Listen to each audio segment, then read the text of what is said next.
আজকের গল্পের নাম ছানা ভূত আর চকলেট চোর।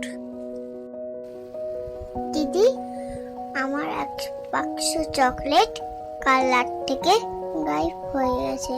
তুই কি দেখেছিস? একদম বাজে বকবি না। আমি কেন নিতে যাব?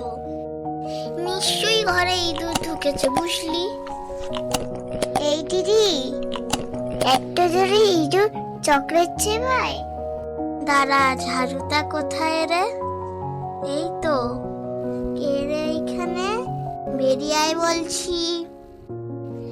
তারপর পর্দার পেছন থেকে গুটি গুটি পায়ে বেরিয়ে আসে একটা ছোট্ট ছানা ভূত।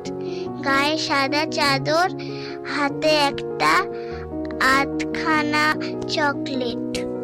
গাদো গাদো গলায় ভূতটা বলল, আমাকে বকবে না প্লিজ, আমি আর কখনো চকলেট চুরি করব না। এ মা, তুমি তো একটা ভূত। ভূত আবার চকলেট খাই নাকি? তো জানতাম ভূত টেটুর কাছে থাকে আর মানুষদের ভয় দেখায়। দূর, মানুষদের ভয় লাগাতে আমার খুব ভয় লাগে। মানুষ যদি উল্টে আমাকে ভয় দেখিয়ে দেয়, তেঁতুল গাছে যা উঁচু দাম, আমার তো মাথা ঘুরে। তাই তোমাদের বাড়ি চলে এসেছি।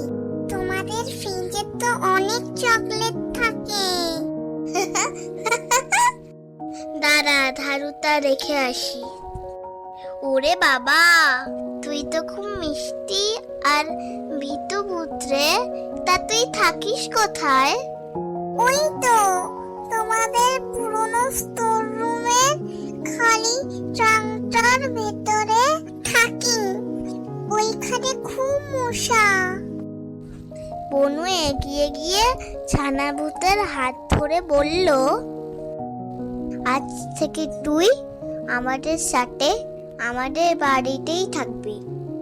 আমরা রোজ 3 জন মিলে চকলেট খাবো, আর আমরা 3 জনে লুডো খেলবো। কেউ তোকে বকবে না। তখন ছানাভূত আনন্দে লাফিয়ে উঠে বলল, সত্যি? আমি তোমাদের অনেকগুলো ম্যাজিক দেখাবো। 3 জন মিলে হাসতে হাসতে গোল হয়ে বসে পড়ে।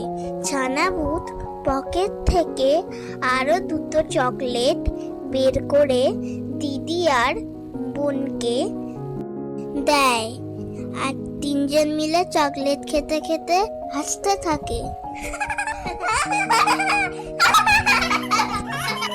আজকের গল্প এখানেই শেষ হলো।